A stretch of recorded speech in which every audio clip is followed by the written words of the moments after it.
pagi semuanya. Kali ini saya menjelaskan tentang sejarah minat, materi sejarah minat untuk kelas 10 masih di tentang peradaban kuno dunia. Kalau kemarin saya sudah menjelaskan tentang peradaban India, kali ini saya akan menjelaskan tentang peradaban Cina. Ya, mengapa peradaban Cina? Kita tahu sendiri Cina sebagai salah satu bangsa ya dengan peradaban tertua di dunia, tentu pengaruhnya begitu besar bagi bangsa-bangsa lain termasuk juga bangsa Indonesia hingga di zaman modern seperti sekarang ini ya. Nah, Cina kita lihat di global ya, coba ya. Kemarin kita sudah jelaskan tentang peradaban salah satu negara dengan peradaban kuno dunia yaitu India ini sebagai anak benua ya. Nah, kali ini adalah coba lihat inilah Cina. Dari luas wilayah daratannya yang begini besar ya. Di sini ditambah juga dengan jumlah penduduk merupakan salah satu penduduk terpadat di dunia ya, bahkan penduduk Cina ini juga tersebar di berbagai belahan penjuru dunia ya. Maka tidak heran kalau peradabannya dia ini begitu mempengaruhi dunia, termasuk di era modern seperti sekarang ini. Ya, nah sama juga dengan peradaban kuno yang lain bahwa peradaban Cina itu diawali dari daerah lembah aliran sungai. Mengapa? Kita tahu sudah dari zaman manusia purba yang namanya daerah lembah aliran sungai itu merupakan pusat berkumpulnya baik tanaman maupun hewan. Ya, dengan adanya daerah aliran sungai memungkinkan tempat yang subur bagi tanaman untuk bertumbuh. Nah, tanaman ini tentu merupakan pusat makanannya khususnya bagi hewan herbivora. Nah, setelah berkumpulnya tempatnya hewan herbivora, maka kalau untuk hewan karnivora mau berburu ya tinggal mencari tempat berkumpulnya hewan herbivora tadi, ya. Nah, manusia sejak dari zaman purba itu kehidupannya tergantung dari alam. Karena tergantung dari alam, dia itu mencari daerah yang mudah ditemukan sumber makanan ya, yang namanya air juga untuk minum bagi manusia. Terus kemudian di situ juga karena tumbuh tanaman-tanaman juga bisa dikonsumsi oleh manusia dan tempat berkumpulnya hewan-hewan yang juga diburu sama manusia purba. Jadi memungkinkan mereka itu untuk tinggal di daerah aliran sungai. Tinggal menetap, kemudian mereka memiliki kebiasaan-kebiasaan, budaya-budaya yang pada akhirnya menimbulkan sebuah peradaban. Karena mereka di situ menetap, berkembang biak dan menghasilkan kebudayaan. Ya, nah seperti yang tadi saya sudah katakan bahwa yang namanya di daerah Cina atau peradaban Cina juga lahir dari peradaban sungai, maka tidak bisa kita lepaskan dari peran dua sungai besar, yaitu peradaban awal. Ya, di sini ada yang namanya Sungai Huangpu. Ya, Sungai Huangpu atau Sungai Kuning. Mengapa Sungai Kuning? Karena kita tahu yang namanya sungai, laut itu juga di dalamnya juga tumbuh tanaman-tanaman ya, yang di sini warnanya itu ketika terkena sinar matahari itu merefleksikan sampai ke permukaan air. Ya, ada laut merah kita tahu ya, karena ada ganggang-ganggang di bawahnya yang berwarna merah sehingga ketika terkena sinar matahari ya menimbulkan refleksi warna tersebut. Demikian juga dengan yang namanya Sungai Kuning ini. Oke, nah kemudian yang kedua adalah lembah Sungai Yangtze. Nah, dua lembah sungai inilah awal kehidupan peradaban Cina. Khususnya sekali adalah daerah Sungai Huangpu. Ya, daerah Sungai Huangpu ini hiduplah bangsa Han. Ya, bangsa Han.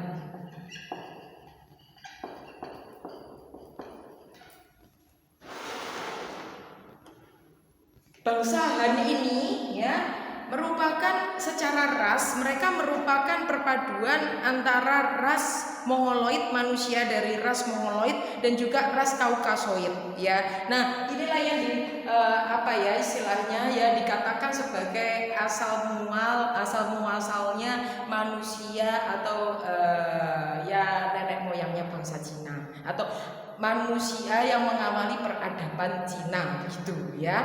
Nah, oke. Selain kehidupan bangsa Han ini ya, kemudian banyak sekali dari budaya-budaya bangsa Cina ini yang mempengaruhi kehidupan dunia. Apa saja itu? Nah, ini mau saya jelaskan berikut ini. Oke. Yang pertama, pengaruh budaya Cina.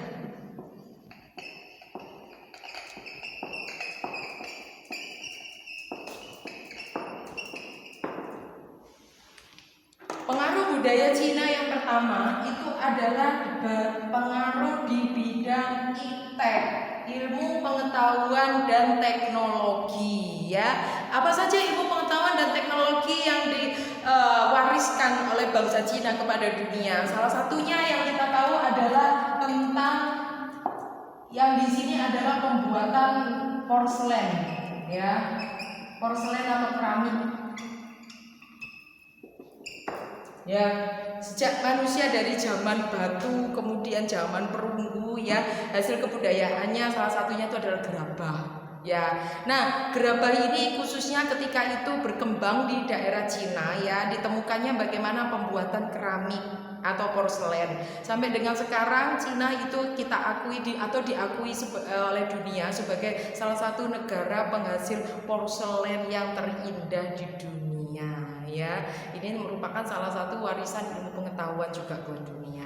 Nah, selain porselen, kemudian yang kedua itu ada apa? Yang kedua itu adanya teknik pembuatan kertas.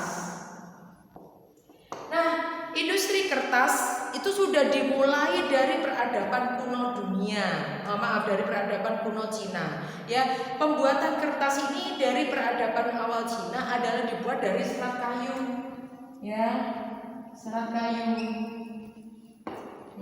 Serat kayu inilah yang kemudian diolah hingga sampai menjadi kertas yang kemudian kita tiru seperti bahan baku kalau membuat kertas untuk di era modern sekarang ini. Oke.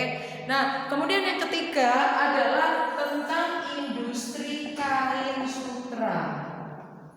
Nah, ini lagi kain sutra yang berasal dari kepompong ulat sutra ya. Kita tahu sendiri yang namanya kain sutra Cina itu bahkan dikenal sebagai komoditi utama perdagangan Cina bahkan sampai dengan Eropa ya kan. Nah, oke. Di Sulawesi sendiri memang ada ya budidaya ulat sutra itu ya, tetapi kalau untuk yang kita kenal dari zaman dulu ya, yang dikenal dunia perdagangan utama adalah yang perdagangan sutra. Nah, kalian pasti ingat yang namanya jalur sutra kan? Ini loh jalur sutra. Coba lihat Cina ini. Oke. Nah, inilah Cina. Yang namanya jalur sutra itu ya sepanjang ini sampai dengan Eropa. Ya, kelihatan kan ya? Nah, oke. Ini ya dari Cina ya. Terus sampai menuju ke India. Inilah India ya. Ya, kalian masih ingat yang kemarin sudah saya jelaskan tentang celah Khyber atau Khyber Pass ya. Nah, ini juga dilewati yang namanya jalur sutra. Dengan Himalaya ini Cina, India ya dilewati terus ke arah barat ya, ke arah barat sini ya, melewati daerah Timur Tengah ke Asia Barat dulu ya, ke daerah Timur Tengah coba sepanjang ini. Nah, sampai menuju yang namanya Eropa, bahkan sampai ke negeri kecil ini Italia atau Romawi. Ya, sampai dengan Romawi. Jadi bisa dibayangkan segini panjangnya ya, dari Cina sini, oke, sini menuju ke India ya, kemudian menuju ke Asia Barat, ini adalah Timur Tengah ya, Timur Tengah oke, Timur Tengah sampai ke Eropa ya. Eropa ini kita nanti akan belajar tentang budaya Yunani dan Romawi. Nah, inilah Eropa sampai di Italia, Roma sampai sepanjang ini jalur sutra. Kenapa dikatakan jalur sutra? Itu adalah mereka para pedagang kuno di Cina pada saat itu ya, mereka banyak mengangkut kain sutra ini melewati jalur tersebut dari Asia atau tepatnya dari Cina menuju ke Eropa sampai dengan Eropanya di Romawi. Begitu ya. Nah, selain di sini tentang pembuatan kayu, pembuatan kertas dan sebagainya, juga kita kenal akan seni arsitektur atau bangunan, ya. Seni arsitektur atau bangunan.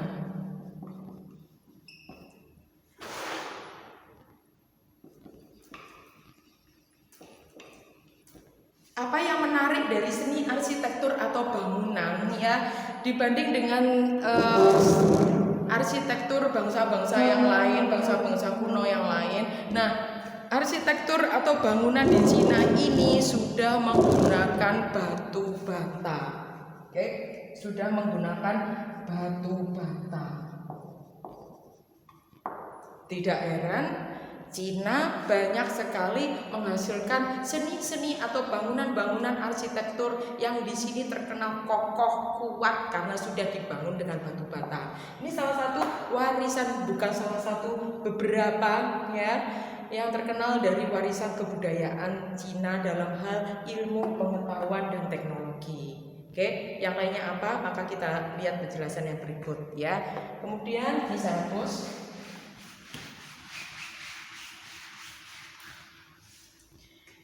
Yang kemudian ada berikutnya adalah dalam hal kepercayaan. Kita tahu yang namanya kepercayaan bangsa Cina awal kuno itu adalah bersifat politeisme, ya. Politeisme. Poli berarti banyak.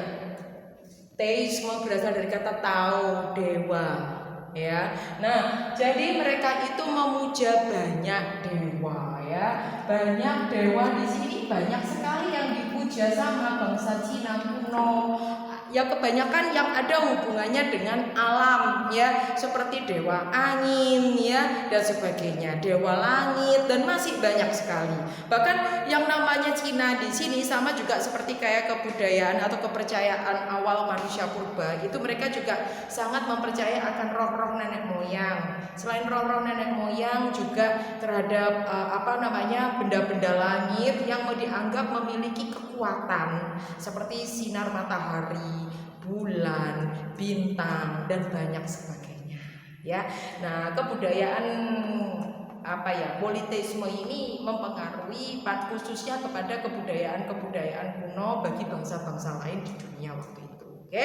Nah, yang berikutnya adalah tentang sistem pemerintahan. 3. Pengaruh dari kebudayaan Cina yang berikutnya adalah tentang sistem pemerintahan.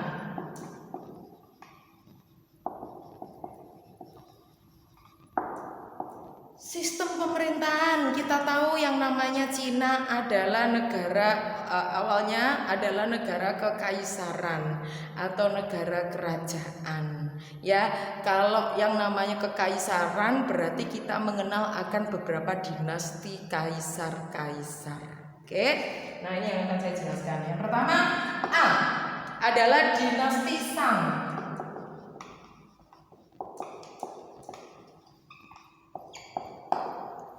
Apa yang terkenal dari dinasti Shang? Dinasti Shang itu adalah awal yang dianggap sebagai awal pemerintahan Cina. Makanya di sini sebagai dinasti Shang ini merupakan kaisar pertama peletak dasar-dasar pemerintahan di Cina. Jadi yang paling berjasa dalam era kepemimpinan dinasti Shang itu salah satunya adalah satu peletak dasar kepemimpinan atau pemerintahan di Cina ya.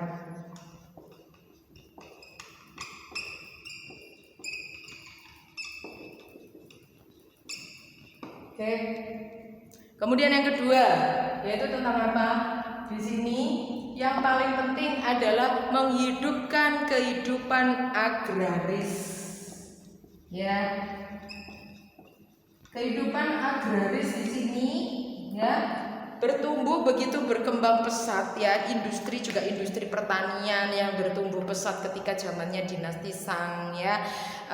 Sehingga apa ya, pada saat itu kebanyakan peradaban itu diawali dari para petani ya, petani-petani yang kaya ya, kemudian mereka itu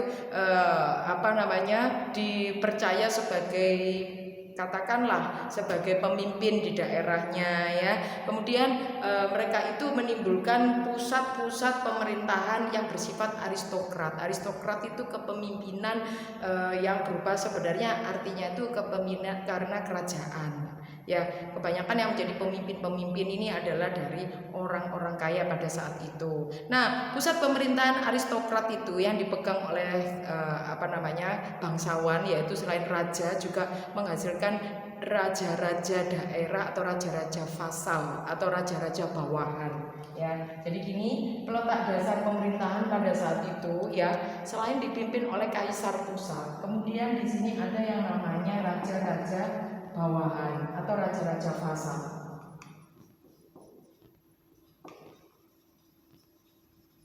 Nah, apa yang dimaksud dengan raja vasal?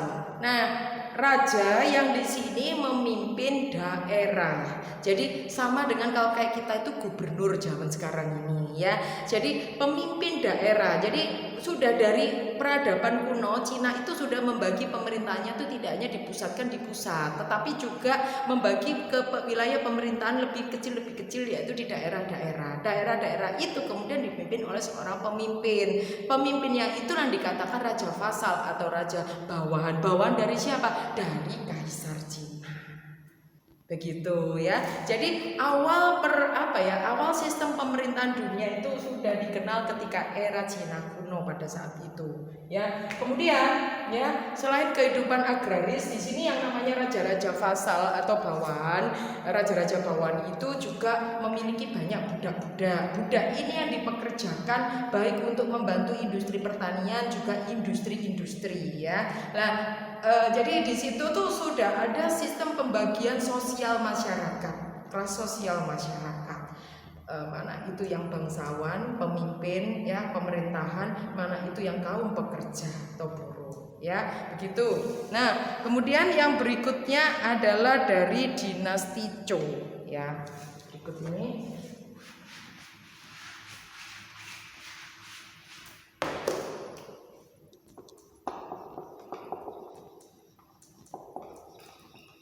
Yang paling terkenal dari dinasti Zhou itu adalah berkembangnya ilmu pengetahuan ya, ilmu pengetahuan ya, karya sastra dan sebagainya pada saat itu tumbuh berkembang subur ya, maklum karena negaranya sudah makmur gitu loh. Jadi kalau suatu negara sudah makmur itu negara itu tidak lagi memikirkan tentang bagaimana mengisi perut rakyat ya, tetapi sudah berkembang ke hal-hal yang lain seperti ilmu pengetahuan ya, seperti agama dan sebagainya. Nah, perkembangan ilmu pengetahuan itu ditandai dengan munculnya kaum-kaum pemikir, cerdik cendekia, guru ya. Nah, atau yang biasa kita kenal sebagai filsuf. Nah, ahli filsafat ya. Filsuf-filsuf itu banyak lahir pada dinasti Zhou. Siapa saja itu kita kenal ya. Filsuf-filsuf terkenal yaitu antara lain yaitu satunya adalah Lao Tse ya. Lao Tse.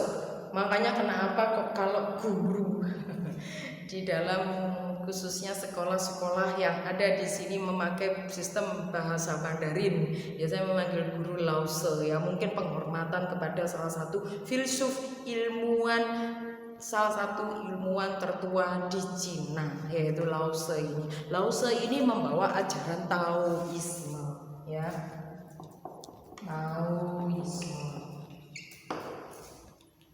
Apa ajaran Taoisme? Sebenarnya begini loh. Kurang dan lebih seperti kayak Buddha, dalam arti bukan sama ya, maksud saya kurang lebih ajaran Taoisme itu begini, mereka itu beranggapan bahwa kalau yang namanya kehidupan itu semua yang menggerakkan itu adalah Tao. Jadi kalau misalnya kita itu mengalami suatu bencana, kita itu mengalami suatu kesedihan, musibah, itu ya karena kita itu telah menyalahi aturan-aturan Sang Tao ya. Nah kemudian kalau misalnya kita itu mendapatkan berkah atau karunia dan sebagainya, yaitu juga karena Sang Tao ya. Nah selain itu juga yang pasti di sini ajaran Taoisme itu mencoba untuk mencari sebuah kedamaian batin. Nah kedamaian batin itu bisa diperoleh dari mana? Apabila kita itu bisa satu, hidup selaras dengan alam. Yang kedua itu kita bisa mensyukuri ya, mensyukuri segala apa yang kita punya. Ya di sini diutamakan ketenangan batin dan juga pikiran. Ya kemudian di sini istilahnya bisa menerima ya, menerima atas segala ujian, cobaan dan sebagainya itu dengan suatu pemikiran yang dingin. Begitulah kurang dan lebih intinya ajaran Tao ya. Nah kemudian yang berikutnya itu adalah filsuf ya, filsuf Konfusi. Nah, kalau ini menghasilkan ajaran Konfusianisme.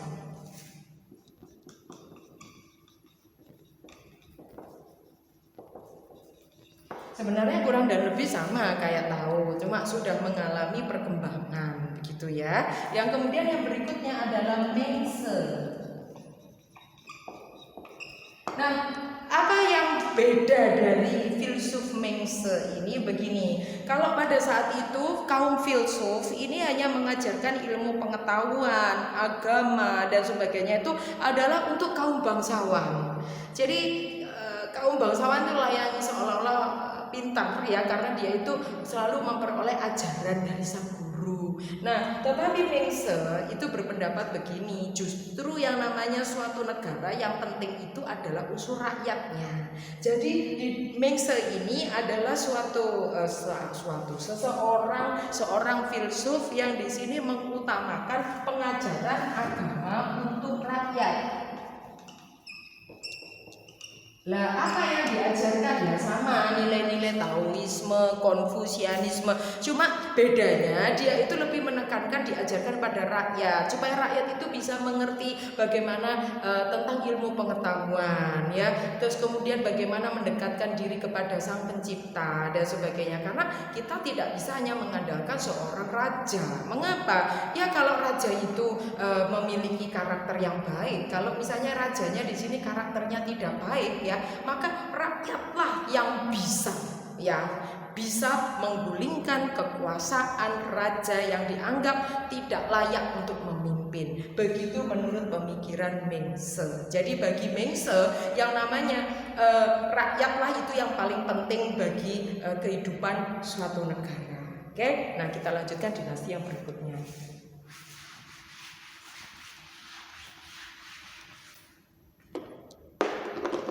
Berikutnya adalah dari dinasti Qin. Wah, ini yang sepertinya benar-benar menghasilkan suatu kebudayaan yang sampai dengan sekarang bisa kita kenang, apalagi kalau tidak membangun tembok raksasa Cina ya. Dinasti Qin itu yang paling terkenal ketika kepemimpinan beliau adalah pembangunan tembok raksasa Cina, The Great Wall of China ya, tembok raksasa Cina. Nah, apa sih tujuannya tembok raksasa Cina itu dibangun begini? Zaman dulu itu yang namanya raja yang sudah memimpin itu bukan tidak bisa dia itu tidak mengalami pergolakan. Kan ada ya di sini daerah-daerah kecil yang barangkali tidak sesuai dengan pemerintah pusat kemudian mengadakan pemberontakan dan sebagainya. Nah, yang paling ditakutkan itu adalah serbuan dari bangsa bangsa-bangsa di sini yang berasal dari utara, yaitu bangsa Hun. Ya, serangan prajurit bangsa Hun itu yang ditakutkan ketika dinasti Qin ini berkuasa. Lah, untuk menangkal serangan bangsa Hun dari utara itu dibentuk benteng yang dianggap mampu melindungi seluruh wilayah Cina yang sampai sebesar ini. Yaitu bangunan The Great Wall of China atau tembok raksasa Cina untuk menangkal serangan bangsa Hun dari utara. Kita lanjutkan yang berikutnya ya. Adalah dinasti Han.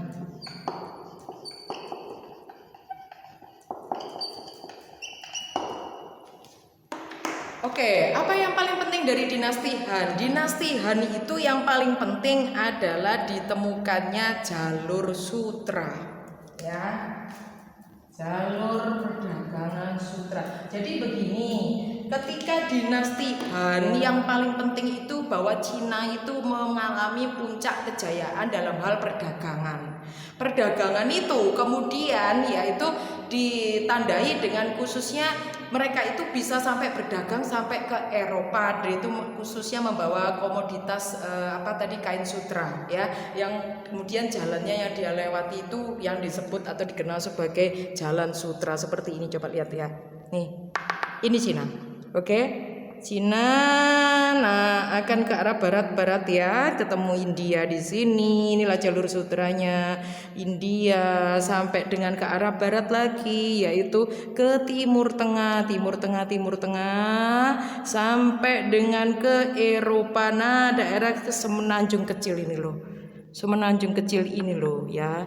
Ini adalah Itali dengan ibu kota Roma, yaitu pada saat itu Roma merupakan pusat ini loh Roma ya, pusat kebudayaan Romawi. Sampai situlah jalur sutra Cina ya, yang digagas pada era dinasti Han. Nah, yang berikutnya ya adalah dinasti Tang.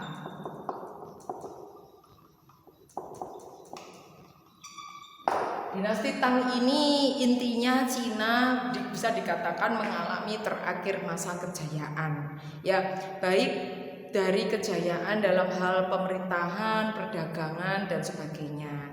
Terus kemudian ya karena adanya suatu perang dan sebagainya ya, kemudian serbuan dari bangsa-bangsa Asia Barat ya. Kemudian dinasti Tang ini kemudian runtuh. Nah pada saat itu Cina kurang dan lebih itu mengalami masa-masa yang cukup genting ya, khususnya yaitu dengan adanya serangan dari bangsa-bangsa Asia Barat ini ya. Kemudian setelah habis masa dinasti Tang ini kemudian dilanjutkan dengan yang namanya dinasti Sung.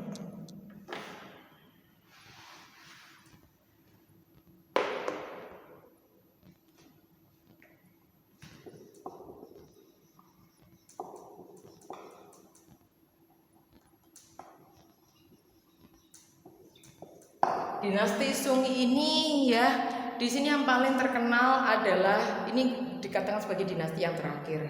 Dinasti ini yang paling terkenal itu adalah dengan adanya ajaran Neo-Konfusianisme. Namanya aja Neo-Konfusianisme. Jadi ajaran Konfusianisme yang baru. Maksudnya apa? Yaitu ajaran Konfusianisme tadi yang diajarkan sama Kungfuse tadi ya, itu mengalami perpaduan dengan adanya masuknya agama Buddha waktu itu ya. Nah, kemudian selain masuknya agama Buddha ya,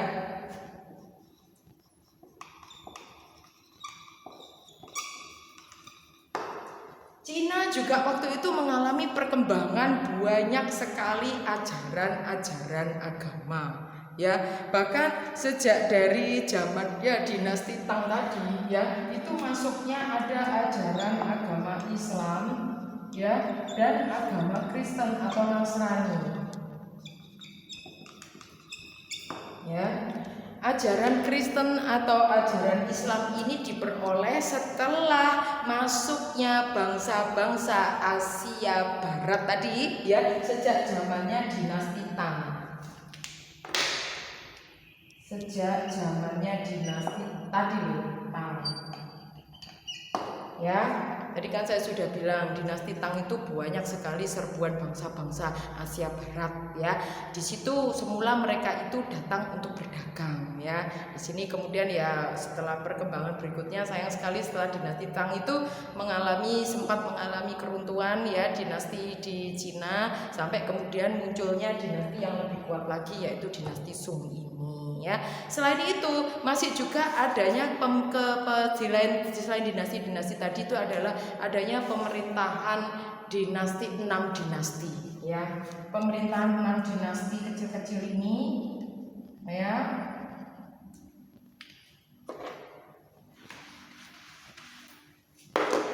Pemerintahan 6 dinasti ini yang paling penting menandai masuknya agama Buddha di Cina. Sebentar. Masuknya agama Buddha di Cina.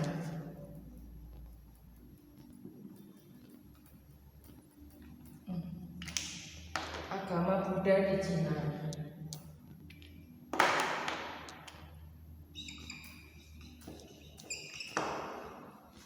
Agama Buddha di Cina ini mempengaruhi banyaknya berdiri kuil-kuil. Nah, kalau kita melihat vihara atau bangunan kuil-kuilnya tempat agama Buddha ini untuk beribadah, ya.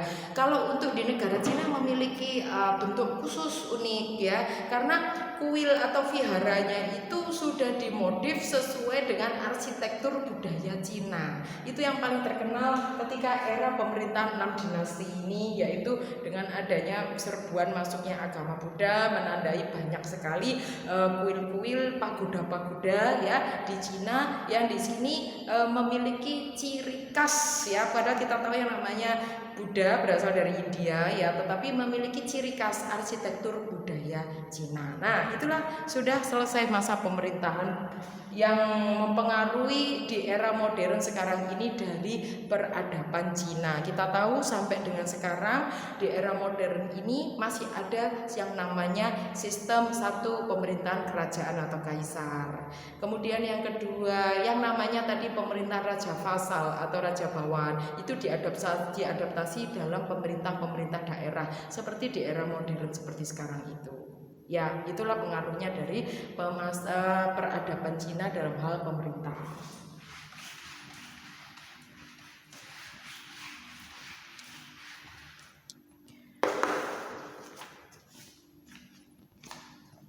Oke, kemudian yang berikutnya, ya, di sini apa saja ya pengaruh bangsa Cina untuk dunia, antara lain ya kita sudah tahu, ya, dalam hal pertanian dan perdagangan, sistem pertanian dan perdagangan. Tapi yang paling penting adalah dalam sistem kebudayaan.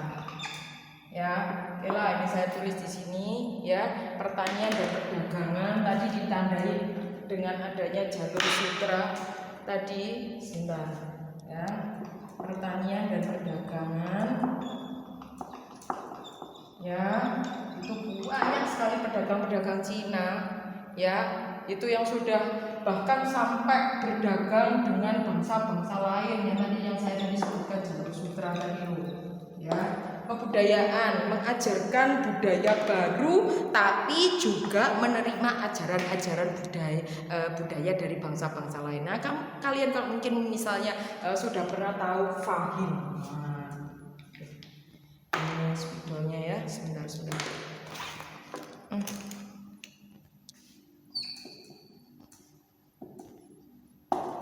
Fahim, ya, bisa dikatakan adalah seorang pendeta, ya, yang mengajarkan agama-agama juga bahkan sampai ke tempat-tempat lain di luar Cina, termasuk juga di Indonesia.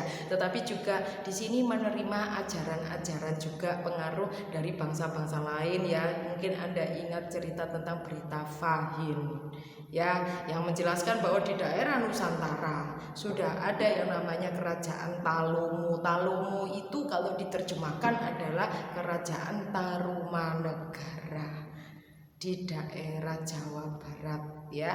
Di situ sudah pernah dikunjungi oleh Fahin ini yang membawa berita tentang, jadi dengan adanya seorang filsuf atau apa yang di sini bahkan berkeliling dunia, itu menandakan bahwa Cina juga mengajarkan atau menyebarkan kebudayaan-kebudayaannya. Selain itu, kebudayaan yang kita kenal lagi yaitu dengan adanya sistem, ada astronomi, ada astrologi.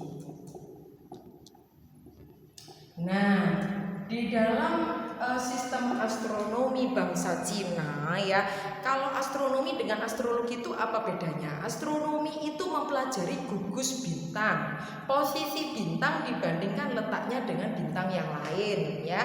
Terus kemudian bagaimana pergerakannya di alam semesta ini ya, apa hubungannya khususnya dengan misalnya pergerakan hari, waktu dan sebagainya, itu yang diajarkan di dalam astronomi. Nah, dari sini ya kemudian dunia memperoleh warisan ilmu pengetahuan dalam bidang perbintangan. Perbintangan yang ini yang saya maksudkan bukan yang tentang zodiak, bukan. Yang ini tadi, letak gugusan bintang-bintang yang menghasilkan di sini sampai dengan sekarang kita memiliki sistem kalender atau penanggalan. Nah, inilah salah satu budaya warisan bangsa Cina kuno, di mana kalender bangsa Cina itu sama, satu tahun isinya adalah 12 bulan, di mana satu bulan kurang lebih 29 sampai 30 hari. Inilah sistem penanggalan yang dipakai oleh bangsa Cina pada saat itu, karena dia memakai sistem peredaran bulan, jadi 29 sampai 30 ya. Nah, setelah sistem astronomi, nah ini baru astrologi. Astrologi itu baru ramalan bintang. Dianggap bahwa yang namanya manusia yang lahir ya, itu pada saat tersebut ada gugusan bintang yang mempengaruhi watak atau nasib seseorang yang baru lahir tersebut ya, walau alam ya. Nah, dari astrologi itu kita tahu yang namanya astrologi Cina ya, itu ada yang namanya Shio ya, semacam kayak zodiak begitu dan sebagainya, tentang ramalan-ramalan bintang yang ada kaitannya dengan nasib dan karakter manusia. Terus apalagi kebudayaan yang paling terkenal dari Cina? Antara lain tulisan. Kita tahu sendiri Cina memiliki tulisannya sendiri yang bukan seperti kayak tulisan Latin begini ya, tetapi tulisan Cina itu sama, hampir sama, maksud saya bukan sama, tetapi kalau kayak Mesir kuno itu setiap huruf itu diwakili oleh simbol, lambang, gambar, demikian juga itu Cina. Ya, tulisan Cina itu juga huruf itu diwakili oleh adanya simbol, lambang, dan gambar. Oke, nah saya rasa cukup sekian ya, panjang dan lebar penjelasan saya tentang peradaban Cina ya. Semoga tayangan yang kali ini membawa manfaat buat siapa saja yang memang memerlukan pembelajaran tersebut. Oke, nah saya akhiri. Wassalamualaikum warahmatullahi wabarakatuh.